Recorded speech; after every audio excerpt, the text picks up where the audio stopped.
कह रहे हो कि नेट कह रहे हो? UGC net. यूजीसी नेट में 3 बार क्वालिफाई हुआ। जेआरएफ के चक्कर में देते थे, जेआरएफ मिलता नहीं था और नेट हो जाता। और जब हमारा नेट जेआरएफ हुआ तो मैं उस समय 30 क्रॉस कर गया, तो इसलिए जेआरएफ का लाभ नहीं मिला। अब तुम कह रहे हो बस एक बार देना ही होता है, क्या कहता है? सुन लीजिए, ठीक है सर। सीबीएसई यूजीसी नेट ही, सीबीएसई ही कंडक्ट कराती है, उसको कंटिन्यू दे सकते हो। हाँ, जब 1 नंबर से रुका तो क्यों नहीं फॉर्म डाल दिए, फिर हो जाता है। अभी फॉर्म पड़ा ही कहाँ है? पड़ेगा ना सर। अभी फॉर्म पड़ने वाला है, जून वाला सर। जून वाला। मई में पड़ेगा। जून वाला डालोगे तो फिर इसका एग्जाम जनवरी में होगा। नौ साल वो जून में ही होगा। जून में फॉर्म डालो, जून में का नहीं वो मई में पड़ेगा, फिर जून में एग्जाम होगा। नहीं, एक जून वाले का जनवरी में होता है और जनवरी फरवरी जो पड़ता है उसका जून में होता है, समझे? हम डालने के बाद इतना गैप सर। हाँ, क्योंकि पूरे ऑल इंडिया का एग्जाम है ना। पहले गैप रहता हुआ, अब नहीं गैप रहता। नहीं अभी है, वो 6 महीना पे एक बार कराता है।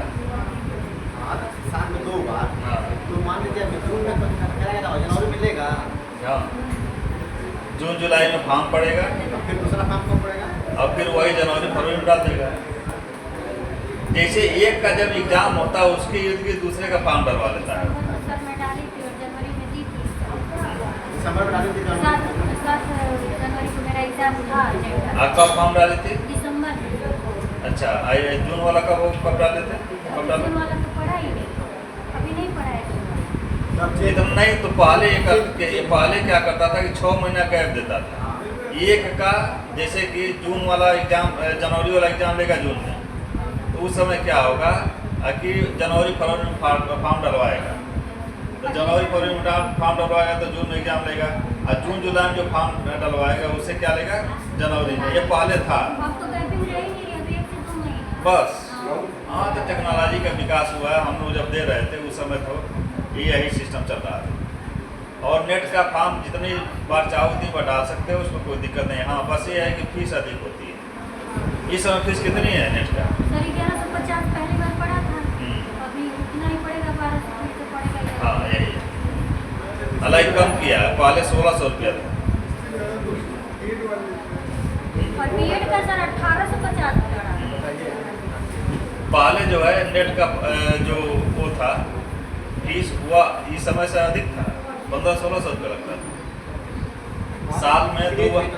हाँ, क्रेज था। अभी भी है। नहीं, क्रेज तो नेट का अब भी है, नेट का क्रेज अब भी है। ये अब उतना ध्यान नहीं देता है।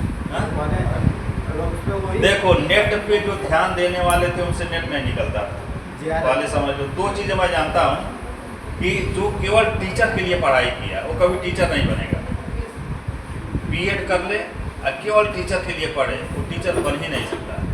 जो बीएड कर लिया और सिविल की तैयारी कर रहा है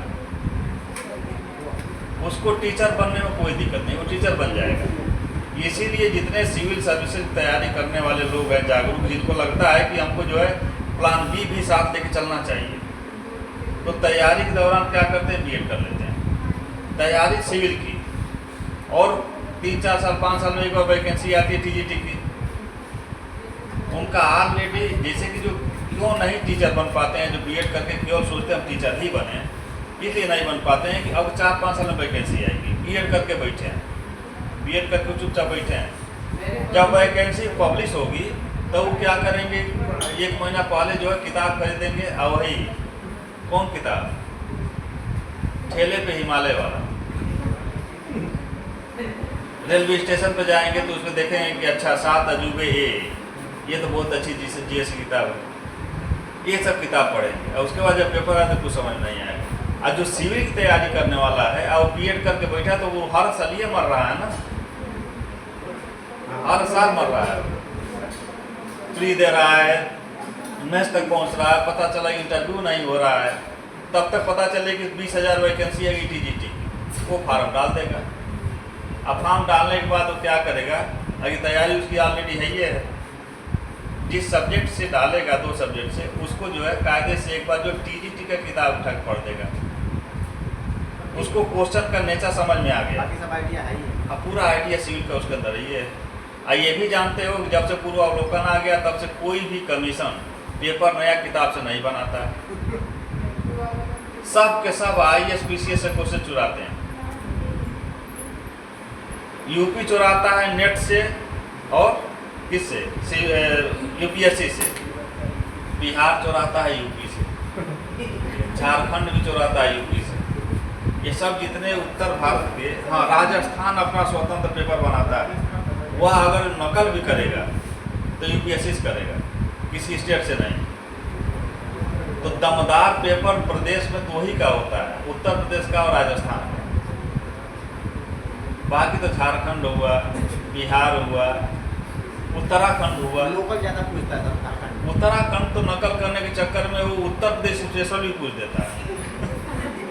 जो प्रदेश स्पेशल होता है ना, प्रदेश स्पेशल, वो प्रदेश स्पेशल चुराते चुराते 2-4 क्वेश्चन उत्तर प्रदेश का चुरा लेता है।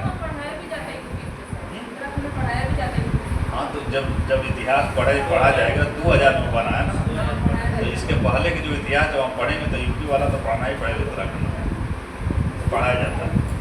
चलिए, और ये दोनों क्षेत्र जो